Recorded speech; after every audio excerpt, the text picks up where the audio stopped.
OBC क्रांती मोर्चाच्या वतीने वटपौर्णिमेचे औचित्य साधून एक स्त्री एक झाड या संकल्पनाची सुरुवात करत पर्यावरण संरक्षणाचा ठोस संदेश देण्यात आला। महिलांनी वडाच्या झाडाखाली पूजा करत झाड लागवडीसह संगोपनाचा संकल्प केला। हिंदू संस्कृतीत वटवृक्षाला विशेष महत्त्व असून या दिवशी विवाहित स्त्रिया आपल्या पतीच्या दीर्घायुष्यासाठी निर्जल व्रत ठेवून वडाची पूजा करतात।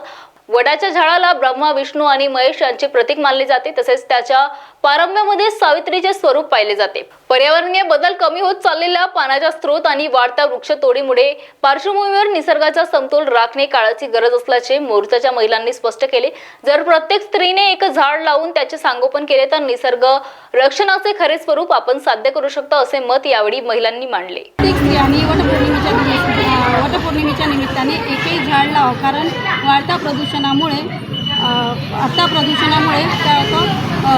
ग्लोबल वॉर्मिंग किंवा वाढता टेम्परेचर, या टेम्परेचरपासून आपल्या येणाऱ्या भविष्यात येणाऱ्या पिढीला ऑक्सिजन मिळावा म्हणून प्रत्येक स्त्रियांनी वटपौर्णिमेच्या निमित्ताने एक झाड लावा आणि वटपौर्णिमा साजरी करा।